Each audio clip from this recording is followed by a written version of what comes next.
Hai moms, jumpa lagi di Mama Deva Channel. Di video kali ini aku mau bahas makanan enak lagi. Stay tune ya. Jangan lupa like, komen, dan subscribe. Terima kasih. Siapa sih yang gak kenal nasi goreng? Nasi goreng adalah sebuah makanan berupa nasi yang digoreng dan diaduk dalam minyak goreng, margarin, atau mentega. Biasanya ditambah kecap manis, bawang merah, bawang putih, lada, dan bumbu lainnya seperti telur, ayam, dan kerupuk. Ada pula nasi goreng jenis lain yang dibuat bersama ikan asin yang juga populer di seluruh Indonesia. Tahu nggak? Pada tahun 2011, sebuah polling internet yang diadakan oleh CNN International dan diikuti oleh 35.000 orang menempatkan nasi goreng pada peringkat kedua dalam daftar 50 makanan terlezat di dunia. Setelah rendang ya, lidah masyarakat Indonesia yang sudah sangat akrab dengan nasi goreng. Nasi goreng ini sering dijumpai dari mulai restoran, warung, bahkan lesehan jalanan pun selalu menghadirkan menu ini. Selain nikmat, nasi goreng juga murah di kantong. Tidak disangka nasi goreng yang dianggap makanan khas Indonesia ini ternyata berasal dari Tionghoa loh. Yuk kita bahas asal-usul nasi goreng. Asal-usul nasi goreng. Tidak jelas kapan Indonesia mulai menerima beras goreng dari Cina dan menciptakan versi mereka sendiri. Perdagangan Cina dan Kepulauan Indonesia berkembang dari era Sriwijaya abad ke-10 dan memperhebatkan di era Majapahit sekitar abad ke-15. Pada masa itu, pendatang Cina telah mula menetap di Kepulauan Indonesia, membawa budaya dan masakan mereka. Dalam budaya Cina, pantang untuk membuang bahan makanan yang tidak dimakan. Nasi sisa yang dihasilkan akan dibuat intip, rengginang, ataupun tepung beras. Pengaruh Cina ke atas masakan Indonesia boleh dilihat di mie goreng yang muncul serentak dengan pengenalan teknik menggoreng yang memerlukan penggunaan kuali Cina. Di Cina, teknik menggoreng menjadi semakin populer semasa dinasti Ming. Pengenalan dengan teknik menggoreng kuali Cina dan juga sos soya mungkin berlaku di sekitar atau pada abad ke-17. Sos soya yang dimaksud di sini adalah kecap manis. Di Indonesia menambahkan gula sawit untuk pemanisnya, atau ditambah dengan udang sebagai elemen untuk menambah rasa. Selain daripada pengaruh Cina, ada satu lagi teori yang mencadangkan bahwa nasi goreng sebenarnya diilhamkan oleh hidangan Timur Tengah yang dipanggil pilaf, yang dimasak nasi dalam broth yang berpengalaman.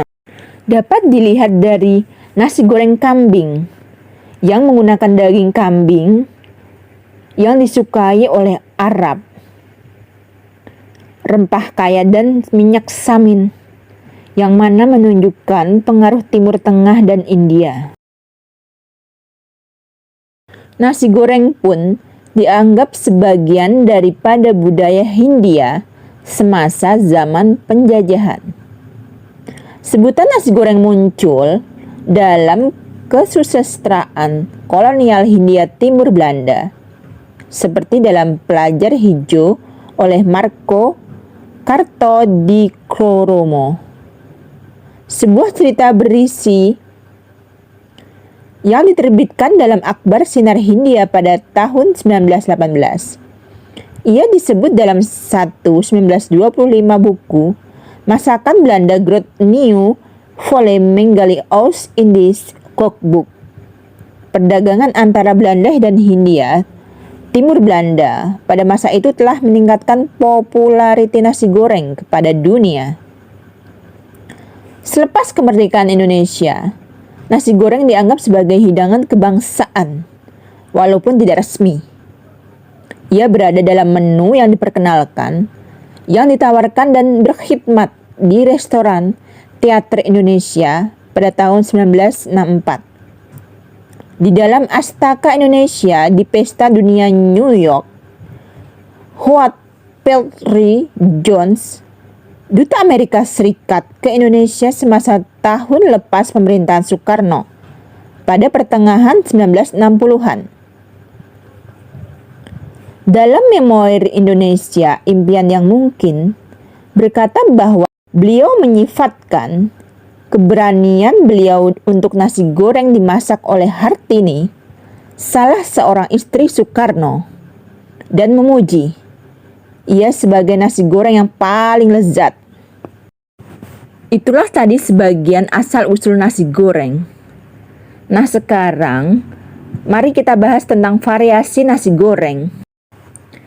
Nasi goreng baik di Indonesia maupun di negara lain dapat memiliki variasi tersendiri, tergantung dari daerah asal dan bumbu yang digunakan.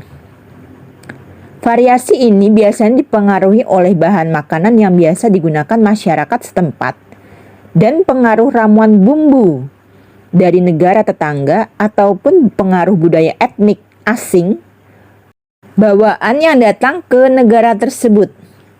Beberapa variasi nasi goreng yang terkenal di Indonesia adalah sebagai berikut.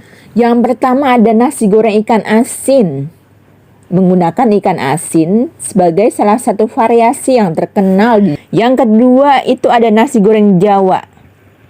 Nasi goreng ini biasanya dibumbui dengan sambal ulek yang membuatnya rasanya pedas. Contoh nasi goreng Jawa adalah nasi goreng babat Semarang yang warnanya agak coklat dengan lauk babat. Nasi goreng Jawa Tengah yang warnanya merah muda dengan lauk sayuran kol dan suiran ayam kampung. Nasi goreng Surabaya yang warnanya merah kecoklatan dengan lauk irisan telur dadar dan suiran ayam potong. Serta nasi goreng kampung dari Jogja yang warnanya merah tua dengan lauk telur mata sapi dan ayam kampung. Selanjutnya ada nasi goreng kambing menggunakan daging kambing yang memiliki aroma khas. Nasi goreng pete menggunakan pete sebagai campuran. Digemari kelompok pengguna pete karena aromanya. Jangan bosan dengan channel Mamah Deva yang mengulik asal-usul makanan ya. Jangan lupa like, subscribe, dan share ke teman kalian. Terima kasih.